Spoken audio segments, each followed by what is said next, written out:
जो आज हम गणित पढ़ेंगे, गणित में हमने पिछली वीडियो में पढ़ा था वृत्त। तो वृत्त के बारे में थोड़ा सा रिवीजन कर दूं तो रिवीजन से थोड़ा सा कंसेप्ट और ज़्यादा क्लियर हो जाएगा। इसमें जो है ये वृत्त का केंद्र है ओ बिंदु, और ओ बिंदु से पी बिंदु तक की जो है हमने प्रकार में दूरी भरी थी वो है त्रिज्या, और त्रिज्या उसी जो है ओ से पी तक की त्रिज्या का जो हमने वृत्त खींचा तो ये जो है इस तरीके से खींच के वृत्त खींच गया पूरा। और ये जो ये डार्क लाइन बनी ऊपर जो दायरा बना ये सारा कहलाएगा परिधि। फिर उसके बाद इसमें पढ़ा था हमने कुछ अंतः बिंदु और बाह्य बिंदु। तो अंतः बिंदु जो है वृत्त के अंदर बिंदु कुछ है इसमें बने हुए हैं वो अंतः बिंदु कहलाएंगे, और जो बाह्य बिंदु हैं वो जो बाहर बिंदु बने हुए हैं वो बाह्य बिंदु कहलाएंगे। इसके अलावा जो है हमने पढ़ा था और इसमें इस तरीके से कि कुछ बिंदु जो हैं हमारे अंतः हैं और कुछ बिंदु बाह्य हैं, वृत्त के कुछ अंदर हैं कुछ बाहर हैं, और कुछ वृत्त की परिधि पे हैं। तो जो वृत्त की परिधि पे बिंदु हैं उनको हमें पढ़ना है, अंतः बिंदु और बाह्य बिंदुओं को हमें बाद में पढ़ना है। तो इसमें जो है हम देखें तो इसमें जो हमने जो परिधि वाले बिंदु हैं उसमें देखेंगे तो बिंदु ए और बिंदु बी, इसमें दो बिंदु लिए गए हैं। ओ से ए तक की जो दूरी है ये हमने एक इसमें लाइन खींची इस तरीके से ओ से ए तक, तो ये इसकी त्रिज्या कहलाएगी, और ओ से बी तक जो लाइन खींची ये भी इसकी त्रिज्या कहलाएगी। तो इसमें त्रिज्या कितनी भी खींच लें, जैसे साइकिल का पहिया होता है उसमें रिम के अंदर जितने भी स्पोक होंगे या उससे भी ज़्यादा गिनती में कितने भी हम जो है उसमें त्रिज्याएँ खींच सकते हैं, वो सारी आपस में बराबर होंगी। इसी तरीके से अगले चित्र में हम देखें यहाँ पे, तो अगले चित्र में यहाँ पे देखें तो इसमें भी एक ही त्रिज्या है केंद्र से लेके परिधि तक की। तो जो हमने प्रकार की नोक से और पेंसिल की नोक के बीच में जो हम देख पा रहे हैं इसमें, तो एक त्रिज्या इधर को है और एक त्रिज्या इसी तरीके से इसकी अपोजिट साइड में है इधर को। तो इससे ये मैं कहना चाह रहा हूँ कि ये सीधी सीधी दोनों की दोनों आपस में एक दूसरे का अपोजिट हैं, और एक सीधी सीधी है इस तरीके से सरल रेखा बनी पी क्यू, सरल रेखा पी क्यू जो वृत्त के केंद्र से होकर गई, और वृत्त के केंद्र से होने के जाने के साथ साथ जो ये हमारी रेखा बनी इसे हम कहेंगे व्यास। और व्यास में जो है दो हमारी जो है त्रिज्याएँ हैं ए से क्यू तक और ए से पी तक।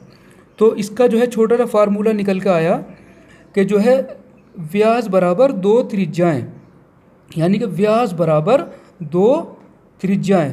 तो इसमें दो त्रिज्याएँ हैं, एक त्रिज्या इधर एक त्रिज्या इधर, इसके दोनों त्रिज्याओं के बराबर है व्यास। इसी तरीके से इसमें है और इसी तरीके से इसमें है।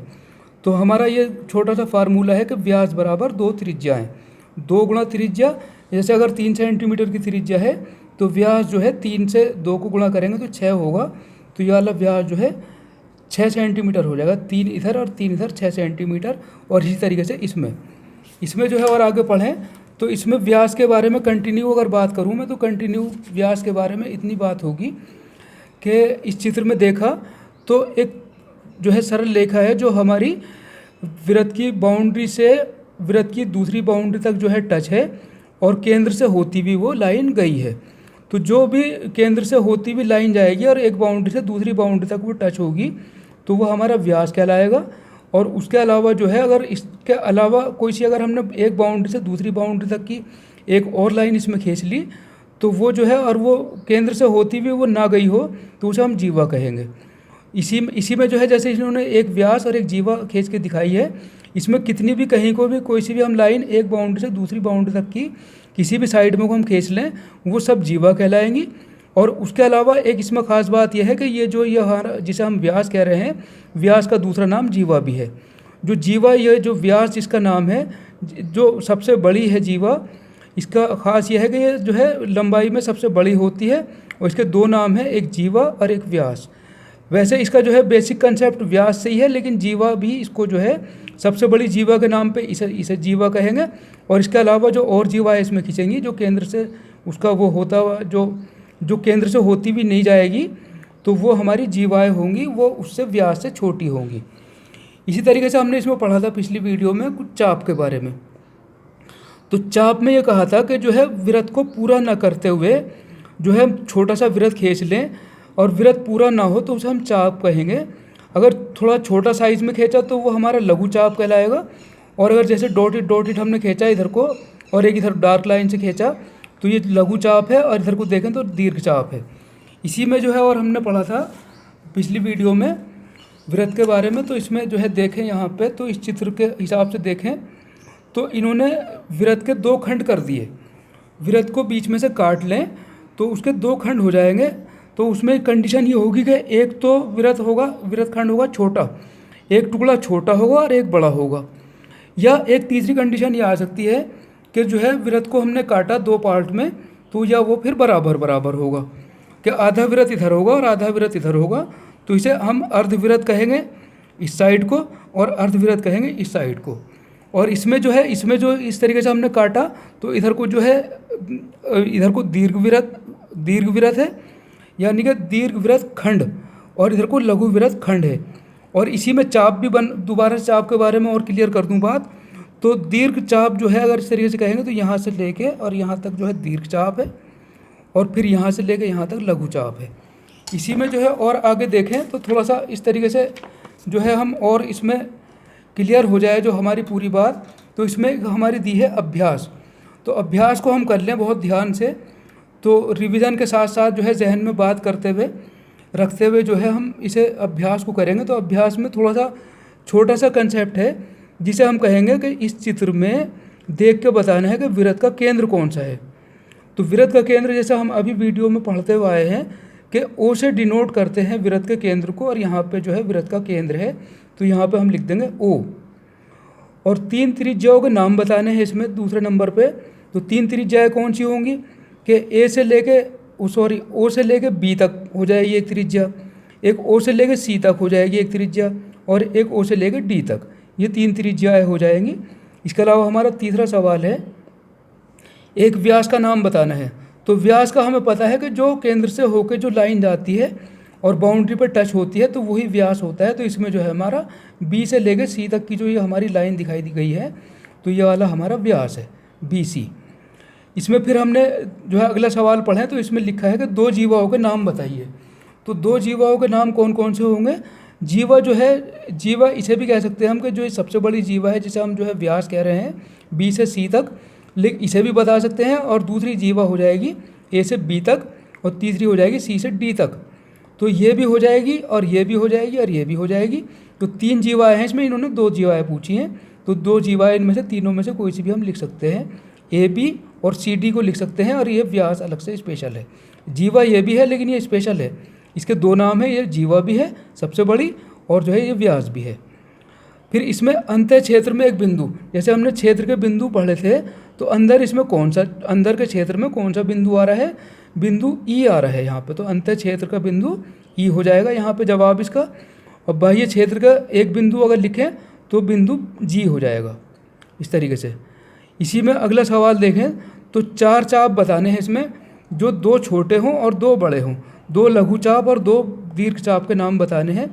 चाप का मतलब जो है ये बताया था मैंने कि जो वृत्त को खींचना शुरू करें और पूरा वृत्त ना खींचे तो उसे चाप कहेंगे। और चाप जैसे हमने मान लो ये खींचना शुरू करा इधर को एक वृत्त, तो C से लेके H को होते हुए D तक जाएंगे, तो ये तो हो जाएगा हमारा लघु चाप यानी कि छोटा सा चाप।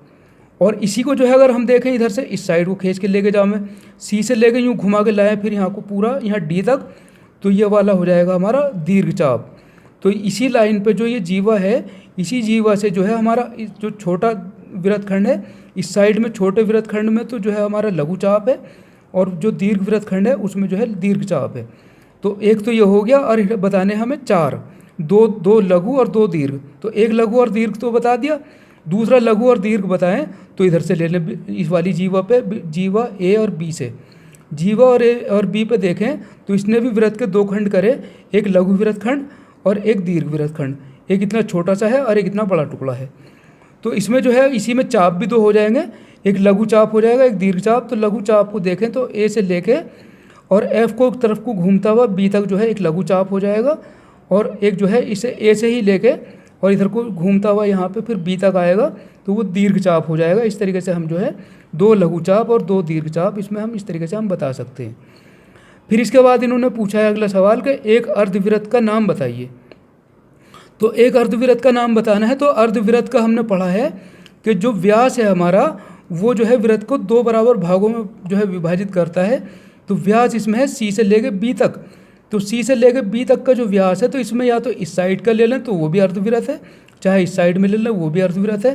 तो इसका नाम अगर लेंगे तो नाम इस तरीके से लेंगे कि जो है ABC, यानी कि यह कहते हैं कि CAB, यानी कि जो इस साइड का है वो आधा वृत्त, एक नाम हमने ले लिया और दूसरा नाम इधर का भी लिया जा सकता है। इन्होंने एक पूछा है, एक इधर को आधा वृत्त इस साइड में हो जाएगा, आधा इधर हो जाएगा, कोई सा भी एक वृत्त हम बता सकते हैं आधा वाला।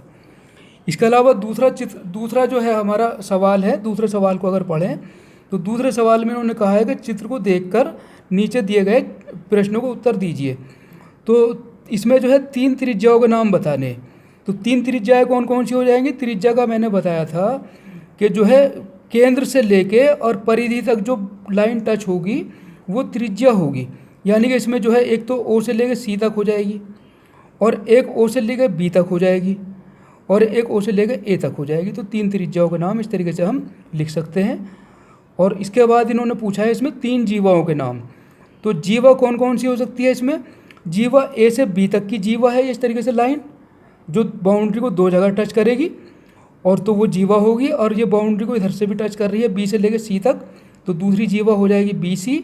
और तीसरी जीवा जो है A से लेके C तक है, ये सबसे बड़ी जीवा है, ये स्पेशल जीवा है, इसका नाम व्यास भी है। तो जो केंद्र से होती हुई जीवा गई है उसका नाम व्यास भी होता है, और इसका नाम जो है तीसरी जीवा का नाम A से लेके C तक इसमें हम बता देंगे। फिर इसके बाद इन्होंने पूछा है कि चित्र में कितने व्यास खींचे गए हैं, तो इसमें उसके नाम बताना है। तो चित्र में ये तो व्यास है नहीं ना, ये तो जीवा है, ये त्रिज्या है, ये भी जीवा है। इधर से ये A से लेके C तक जो है ये हमारा व्यास है। A और C भी कह सकते हैं या AC। तो A से C तक का जो रेखाखंड है ये हमारा व्यास है, इसका नाम हम बता देंगे यहाँ पे व्यास। व्यास के अलावा इसके अलावा तीसरा सवाल देखें हम, तो तीसरे सवाल में इन्होंने बताया है, इन्होंने पूछा है कि जो है चित्र में बताओ और ये जो नाम लिखे हैं तो इनके जो है स्पेशल नाम बताओ। तो स्पेशल नाम बताने हैं, तो रेखाखंड OA, जो हमारा रेखाखंड O से लेके A तक का है, तो इसका क्या नाम होगा? O से लेके A तक मैंने बताया था कि जो केंद्र से और परिधि तक जो टच हो तो उसे हम जो है हम त्रिज्या कहते हैं, तो इसका नाम OA का नाम त्रिज्या हो जाएगा। इसके अलावा जो है रेखाखंड AB और CD, तो रेखाखंड हमारे पास A से लेके B तक है और C से लेकर D तक है। तो रेखाखंड A और B का नाम जो हम जीवा रखेंगे, और C से लेकर D तक जो है इसका नाम जो है जीवा रखेंगे। या जो है ये केंद्र से होती भी गई है तो इसका नाम हम वृत्त भी इसका नाम जो है हम जीवा के अलावा जो है इसका नाम हम वो व्यास भी रख सकते हैं।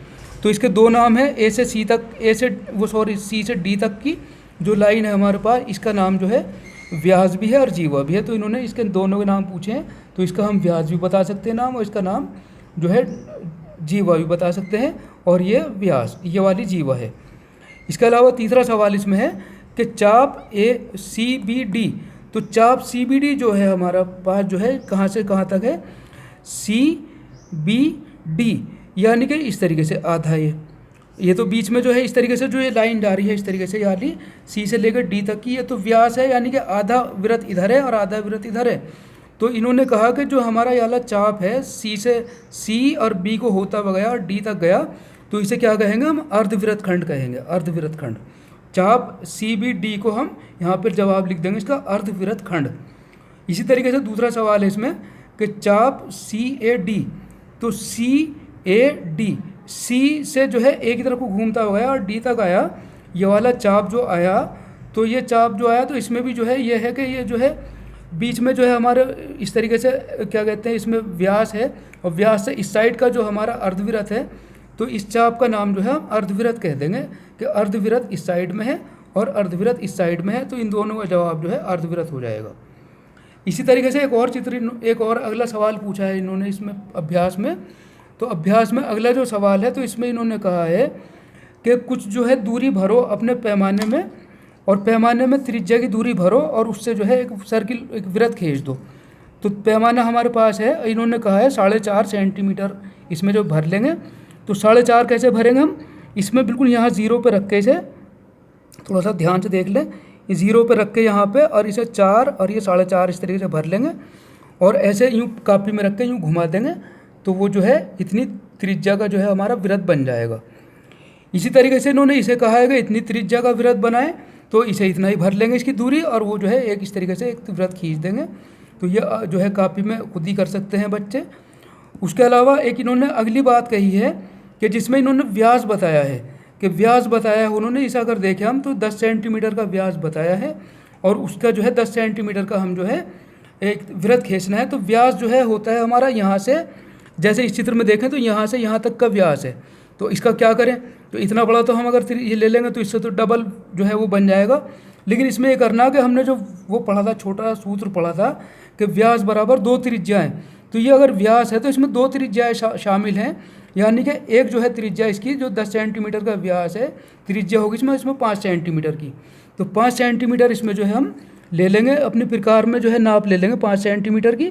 इस तरीके से 0 से लेके और 5 तक जो है ले लेंगे। इस तरीके से थोड़ा ध्यान से देखें तो ये क्लियर हो जाएगी बात। और ये ऐसे करके ये 5 सेंटीमीटर हमने ले लिया और ये कापी पे मैं इस तरीके से खींच के दिखाना चाहूँ तो बिल्कुल और क्लियर हो जाएगी कि कैसे करके जो है बनेगा। तो ये इस तरीके से हमने रखा, जहाँ प्रकार की नोक रखी है इसे हम केंद्र कहेंगे। और जो ये 5 सेंटीमीटर की हमने दूरी भरी है पैमाने से नाप के, ये हमारी त्रिज्या है। और जो ये लाइन खींच के आई है ये हमारी परिधि है। तो ये परिधि है। और इसके अलावा जो है और इसमें जो है और थोड़ा सा और डिटेल से बता दूं तो अगर ये यहाँ से हमने जो ये हमारा सेंटर है, सेंटर का मतलब जो केंद्र है, केंद्र से यहाँ तक की दूरी त्रिज्या है। और अगर इसे केंद्र से निकलता हुआ जो है अगर आगे ले जाएं तो ये सारा हमारा व्यास होगा, जो सीधी रेखा होगी यहाँ से यहाँ तक की। और त्रिज्या जो है हम और भी कहीं को भी खींच सकते हैं और कितने भी व्यास खींच सकते हैं। और इसके अलावा अगर और कोई दूसरी लाइन हम खींचेंगे तो वो हमारी जीवा होगी और वो व्यास से छोटी होगी, जो हमारी बाउंड्री को दोनों तरफ टच करेगी। तो इसमें जो है वो व्यास से छोटी होगी। लेकिन इसमें एक खास बात ये भी बताई थी कि व्यास भी एक जीवा है और जो बाकी और जीवाएँ हैं वो व्यास से छोटी हैं। इसी तरीके से और जो है आगे इसमें इसी वीडियो में और जो है वृत्त के बारे में और अगली वीडियो में जो है कंसेप्ट क्लियर होगा।